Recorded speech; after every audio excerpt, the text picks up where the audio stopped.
Entonces, hoy a nivel mundial, pues se recuerda acerca del Domingo de Ramos. Jesucristo entra por las puertas de Jerusalén, entra de una manera impactante, de una manera impresionante, que tiene un simbolismo que fue importante para el tiempo de Jesús, pero que hoy en día es importante para la vida del creyente.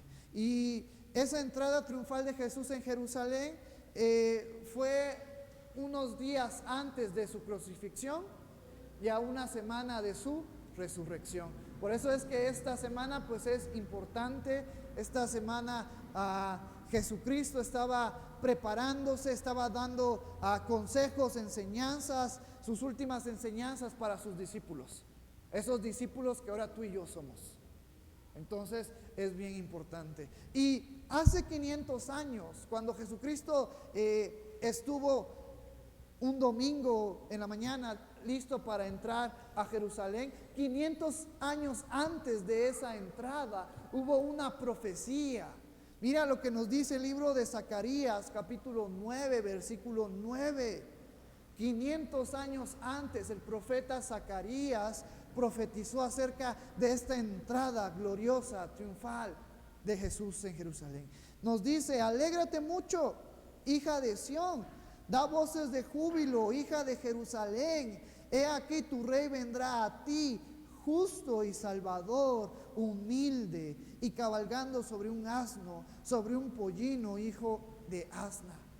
Fíjate, cuando el profeta Zacarías Dios lo usa para dar esta profecía, el pueblo de Israel estaba cautiva, estaba siendo aprisionada, había sido derrotada por los sirios, los asirios.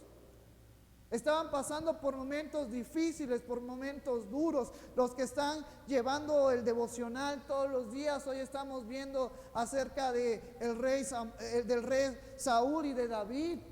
En aquellos tiempos, cuando el pueblo de Israel pidió un rey, vemos cómo rechazaron a Dios. Porque Dios le dice a Samuel: es que yo soy su rey, yo soy el dueño de sus vidas. Pero ellos piden rey y rey se les va a dar. Pero también Dios le dice a Samuel: pero diles bien en claro que ese rey que ellos están pidiendo va a señorearse de ustedes. Ustedes van a trabajar para él.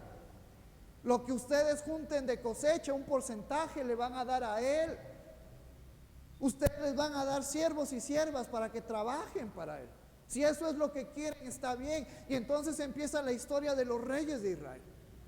Vemos a Saúl, después vemos al rey David.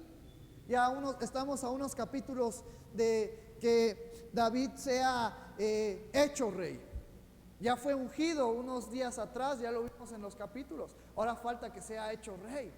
Saúl, dentro del tiempo que llevamos leyendo en los devocionales, Saúl ya está a punto de fallecer en una guerra. Y a partir de ahí Israel se fortalece con el rey David. Luego viene Salomón, luego viene su hijo y el reino se divide.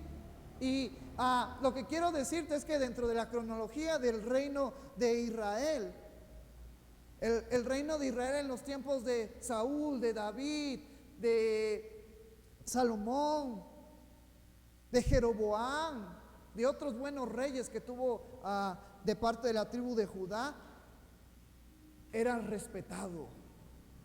El pueblo de Israel era conocido por un gran reino, porque sabían que Dios estaba con ellos. Porque cuando escuchaban que Israel se preparaba, que los guerreros de Israel se preparaban y que el arca de Jehová estaba con ellos, tenían miedo porque sabían que ahí estaba la presencia de Dios. Gracias a Dios, porque ahora la presencia de Dios ya no está encerrada en una arca de oro con serafines. La presencia de Dios ahora está en nuestras vidas. Y el pueblo de Israel era conocido porque tenían a un Dios vivo, a un Dios viviente, de poder.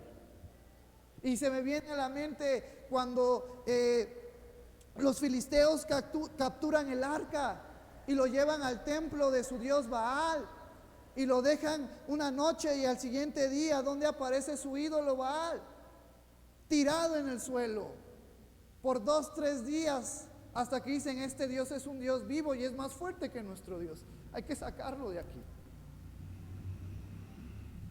Pero cuando el profeta Zacarías escribe esta profecía, ya no era la gran nación de Israel.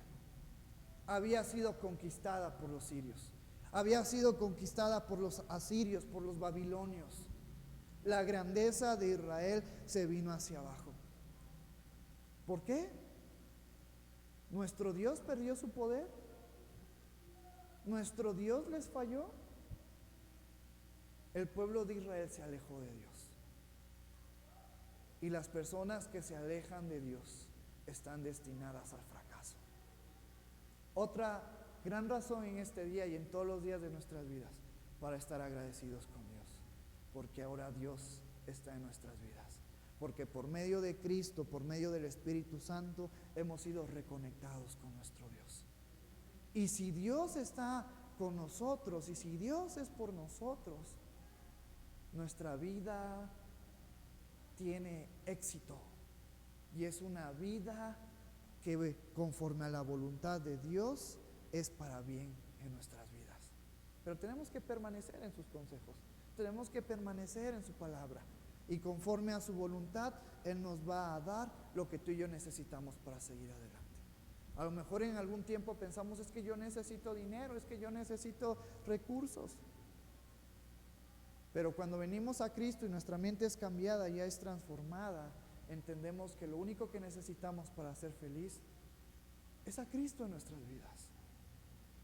Y este pueblo estaba pasando por cautiverio, por necesidad, pero Dios usa a Zacarías para decirte, ahorita estás triste, ahorita estás en cautiverio, pero alégrate mucho, hija de Sión. Da voces de júbilo en medio de la angustia, en medio del cautiverio, hija de Jerusalén. He aquí tu rey vendrá a ti, el rey de reyes y señor de señores. Ya no un rey puesto por hombres, sino Dios mismo hecho carne, reinará sobre ti, sobre Israel.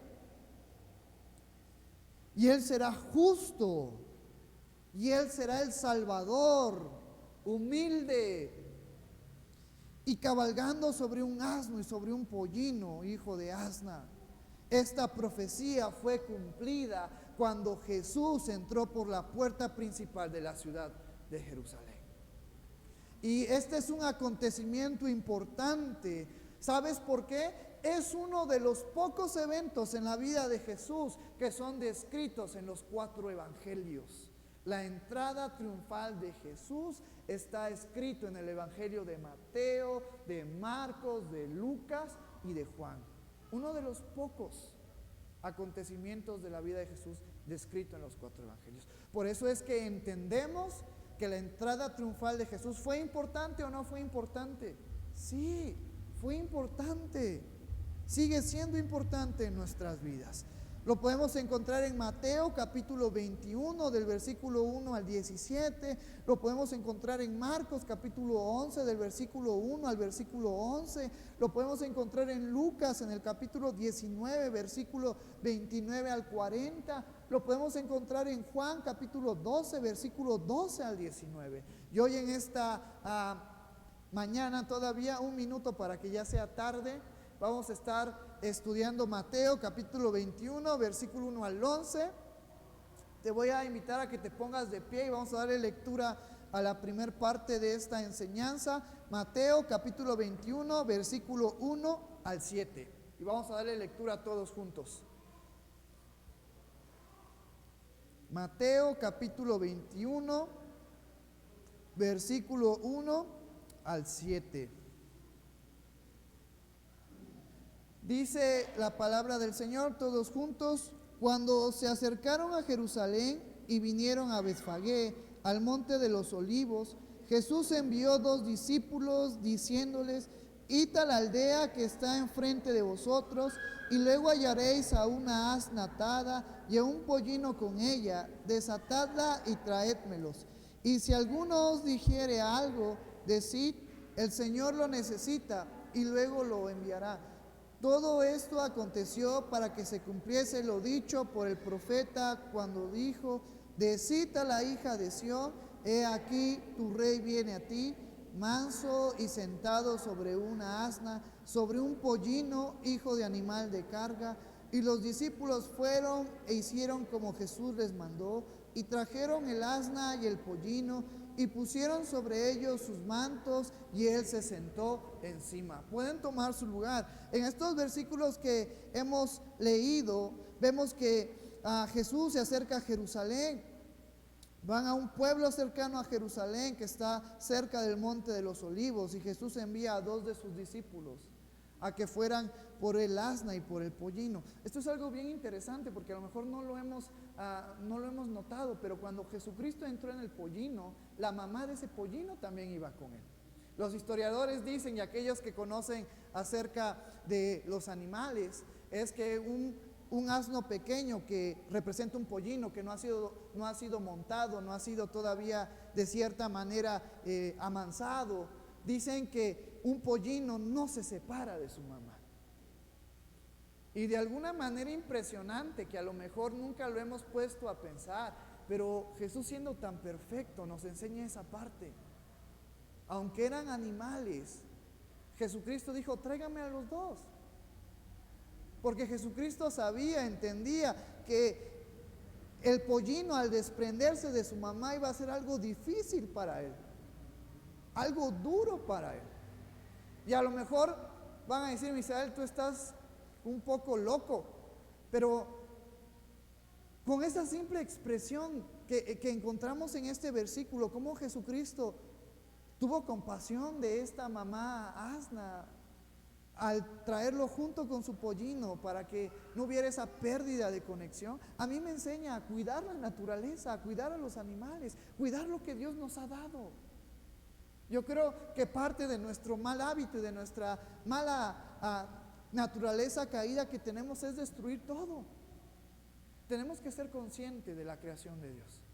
Tenemos que cuidar, ver y guardar por la creación que Dios nos ha dado. Tanto las plantas como los animales. ¿Sabes por qué? Porque en Romanos nos dice que tú y yo, y que nadie puede decir que no, tú y yo, a través de lo creado por Dios, a través de lo creado por Cristo, entendemos que existe Dios. Entonces, a través de estas plantas, a través de esas flores, me recuerda el poder, la existencia de Dios, y que debemos de cuidar lo que Dios nos ha dado, porque a través de ello entendemos que Dios es real, que Dios existe en nuestras vidas. Y luego le dice en el versículo 3: y si alguien os dijere algo, decid, el Señor lo necesita, y luego los enviará. Todo esto aconteció para que se cumpliese lo dicho por el profeta, cuando dijo: decid a la hija de Sión, he aquí tu rey viene a ti, manso y sentado sobre una asna, sobre un pollino, hijo de animal de carga. Y los discípulos fueron e hicieron como Jesús les mandó. Y en otros evangelios podemos encontrar cómo cuando los discípulos desatan al asno y al pollino para poder llevarlos ante Jesús, le preguntan: ¿por qué están haciendo esto? ¿Por qué se llevan ese asna, ese pollino que no es de ustedes? Y ellos dicen como Jesús dijo: el Señor lo necesita. Y en la descripción de los evangelios entendemos que aquellas personas que le preguntaron por qué se lo llevaban, cuando ellos escucharon el Señor lo necesita, no pusieron ningún impedimento. ¿Sabes? Eso nos habla de la autoridad de Jesús. No solamente sobre sus discípulos, la autoridad de Jesús sobre todas las personas. Sean creyentes o no sean creyentes, Jesús tiene poder, Jesús tiene autoridad. Por eso es que cuando tú y yo llevamos el Evangelio, que el Evangelio es el testimonio de Cristo, hay poder, hay autoridad en las palabras que salen de nuestra boca, porque estamos hablando de Cristo, un Cristo que tiene poder, que tiene autoridad. Y trajeron el asna y el pollino y pusieron sobre ellos sus mantos, y él se sentó encima. Entonces, en los versículos del 1 al 7 que hemos leído, Jesús entra a Jerusalén montando en un pollino, en un asno joven que no había sido amansado. ¿Sabes cómo entraban los reyes? ¿Sabes cómo entraban los reyes del imperio asirio, del imperio de Babilonia? Incluso aquellos reyes de Israel que te describí hace un momento. Ellos entraban en caballos, en corceles, caballos especiales, pura sangre, especial para la realeza, especial para los reyes. Pero Jesucristo en señal de humildad, Jesucristo en señal de mansedumbre. Él no entró en un caballo, Él no entró en un corcel, Él entró en un pollino en señal de mansedumbre. Que Él era ese rey humilde que el pueblo de Israel necesitaba para ser liberado. Jesús en muestra de humildad y mansedumbre entró en un pollino. Luego nos dice parte de este versículo 7, que los discípulos pusieron sobre ellos, sobre el pollino, sobre la asna, sus mantos. Y conforme a la historia, conforme a la cultura, que los discípulos hayan puesto sus mantos, lo que los cubría, lo que los protegía sobre el asna, sobre el pollino, era aceptación de que Jesucristo era el Rey, que Jesucristo era el Mesías. Esto es algo bien interesante, porque los discípulos estaban convencidos que Jesucristo era aquel que los iba a liberar, que Él era el Mesías.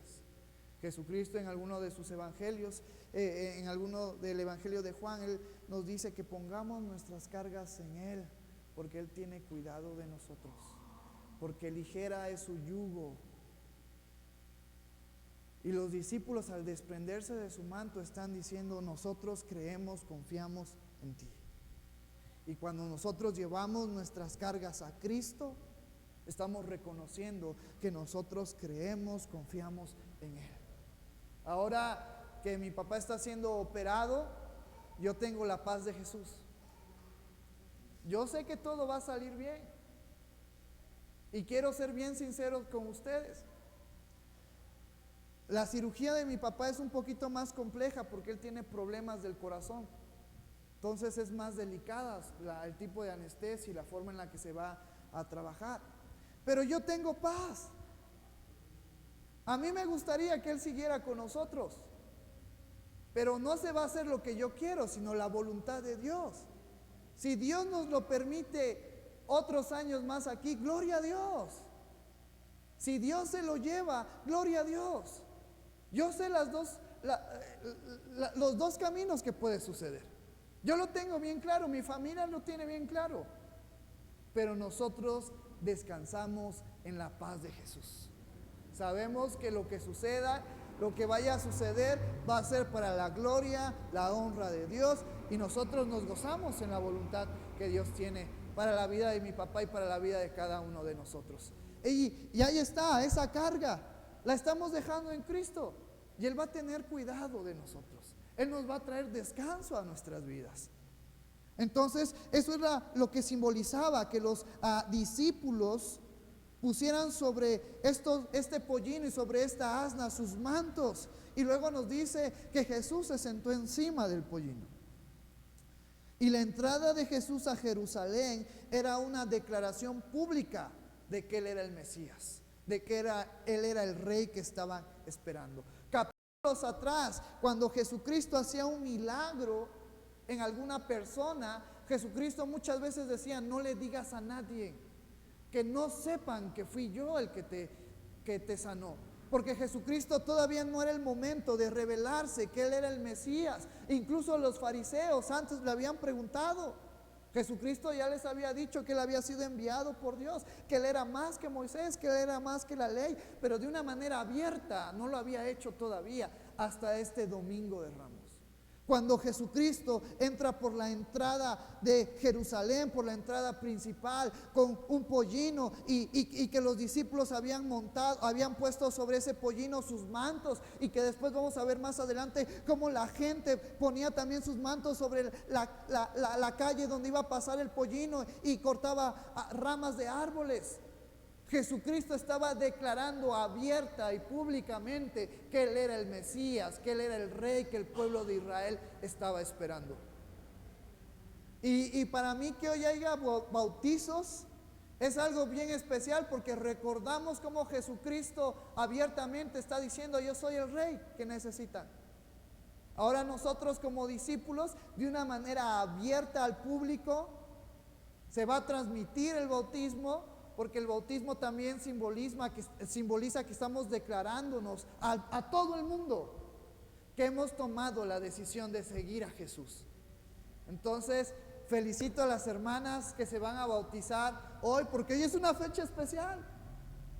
Recordamos cómo Jesucristo abiertamente dijo: yo soy el Mesías. Y hoy vamos a celebrar a las hermanas que están diciéndonos: yo soy de Cristo, por eso es que me voy a bautizar. Entonces, hasta yo me quiero bautizar, pero ya me bauticé. Entonces, esto es algo bien importante. Que Jesucristo entrara a Jerusalén, declaración pública de que era el Rey, el Mesías, que el pueblo de Israel estaba esperando. Por eso nos dice el versículo 8: y la multitud, que era numerosa, tendía sus mantos en el camino, y otros cortaban ramas de los árboles y las tendían en el camino. El tender sus mantos era una ropa externa que los protegía, que era importante, que los cuidaba, que los guardaba del sol, del polvo. No muchos tan fácilmente se despojaban de los mantos, porque era una señal de abrigo, de cobijo, que muchas personas, nos dice, y la multitud, que era muy numerosa, tendía sus mantos en el camino. El tender sus mantos era un acto de homenaje al rey, y lo podemos ver en Segunda de Reyes, capítulo 9, versículo 13. Cuando un rey era declarado rey, tendían los mantos, señal de que ellos iban ahora a obedecer a él, que se estaban sometiendo a la autoridad de este nuevo rey. Estas personas estaban simbolizando eso, creyendo en Jesús como el Salvador. Y luego también es que por eso la gente cortaba ramas. Y bueno, tú me puedes decir, pero ¿qué no eran palmeras? Y si tú y yo somos más específicos y indagamos conforme a la cultura y el ecosistema que se da en Israel, no solamente eran ramas de árboles, sino, para ser más específico, eran palmeras, hojas de palmeras. Y podemos corroborarlo con el Evangelio de Juan. En el Evangelio de Juan nos dice más específicamente que la gente cortaba ramas de palmeras y las tendía en el camino para que pasara Jesús, en señal de aprobación como el rey y el que iba a traer libertad al pueblo de Israel. Y luego nos dice el versículo 9: y la gente que iba delante y la que iba detrás aclamaba diciendo: Hosana al Hijo de David, bendito el que viene en el nombre del Señor, Hosana en las alturas. El pueblo de Israel estaba siendo tocado, ellos habían puesto su confianza en Jesús y ellos conocían la ley, y ellos sabían que en algún momento Dios les iba a traer libertad. Mira qué nos dice Marcos capítulo 11 versículos 9 y 10: y los que iban adelante y los que venían detrás daban voces diciendo: Hosana, bendito el que viene en el nombre del Señor, bendito el reino de nuestro padre David que viene, Hosana en las alturas. Mira qué nos dice Juan capítulo 12 versículo 13: tomaron ramas de palmera y salieron a recibirle y clamaban: Hosana, bendito el que viene en el nombre del Señor, el Rey de Israel. La multitud esperaba un libertador, un rey que los libertara de la opresión, ya no de los babilonios, ya no de los asirios, ahora de el imperio romano. Y cuando vieron a Jesús entrar, dijeron: este es nuestro Salvador, por fin vamos a ser liberados de los romanos. Por fin va a venir la gloria que en algún tiempo fue en el tiempo del rey David. Por fin vamos a hacer libertad. Va a haber libertad en nuestras vidas, en nuestras familias. Ya no vamos a ser oprimidos por los romanos. Tristemente, días después mucha de esta gente que decía Hosana, bendito, Hosana en las alturas al Hijo de David, muchos días, algunos días después, esta misma gente cambió de opinión. Y mucha de esta gente, guiada por los fariseos, por los saduceos, por ese famoso concilio de sacerdotes, mucha de esta gente días después gritaba: crucifíquenle, su sangre sea sobre nosotros y nuestros hijos. ¿Sabes por qué? Porque este pueblo no comprendió, porque este pueblo quiso tener primero la libertad física antes que la libertad espiritual. Y al no ver que Jesucristo fuera a confrontar a los romanos o que fuera a confrontar al encargado de aquella provincia, dijeron: este no es, nos equivocamos.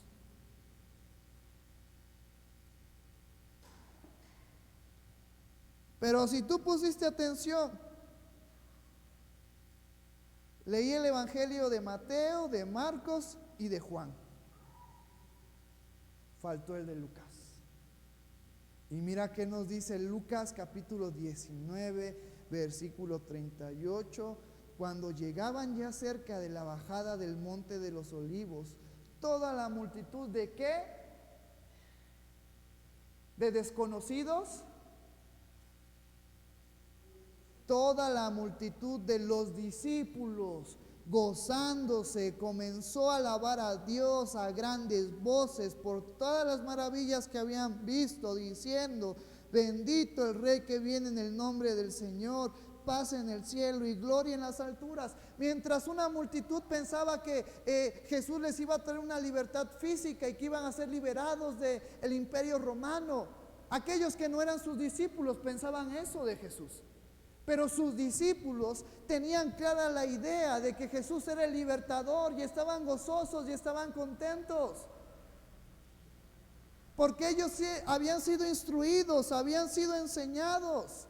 Los discípulos celebraron este acontecimiento, pero con la idea correcta, con la idea que Jesucristo ya les había dicho, sabiendo lo que iba a simbolizar esto. Jesús no fue a la plaza principal de Jerusalén en la entrada triunfal. ¿A dónde fue? Al 20 de noviembre, al municipio. Cuando Jesucristo entró en Jerusalén, Él se dirigió al templo. Y lo podemos corroborar si tú y yo seguimos leyendo estos versículos. Y que Jesucristo haya entrado y haya ido primero al templo es señal de la libertad espiritual que iba a traer primero y que es la más importante. Y de ahí es donde sale ese versículo que tenemos en la iglesia: casa de oración será llamada. Cuando Jesucristo entra a Jerusalén, en su recorrido, en su trayecto, la meta era la iglesia. Simbolismo de que es más importante nuestra libertad espiritual antes que física. La libertad más importante es ser libertados del pecado antes que el dominio del imperio romano. Aquellos que días después estaban diciendo: él no es, crucifíquenlo, no habían entendido eso. Pero los discípulos de Jesús que acabamos de leer lo habían entendido, lo sabían. Por eso es que Jesús, capítulos atrás, en Mateo capítulo 10, versículo 28, nos dejó este versículo para que tú y yo recordemos y para que tú y yo lo anunciemos a aquellas personas que necesitan ser liberadas espiritualmente. Y no temáis a los que matan el cuerpo, mas el alma no pueden matar. Temed más bien a aquel que puede destruir el alma y el cuerpo. ¿En dónde? En el infierno. Jesucristo estaba diciendo: No se preocupen porque están siendo oprimidos por los romanos. Preocúpense por dónde está su alma, por dónde está su libertad espiritual. No se preocupen por el imperio romano que les pueden matar el cuerpo.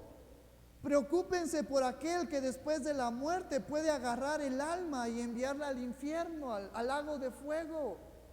Jesucristo nos estaba hablando, primero tiene que haber una libertad adentro de nosotros, para que después se refleje afuera de nosotros.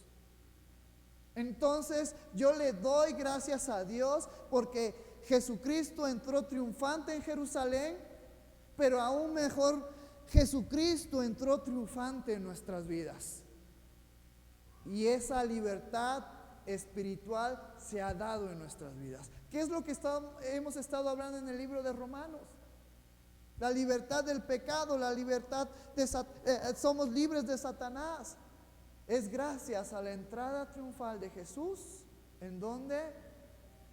En nuestras vidas, en nuestra mente, en nuestro corazón, en todo nuestro ser.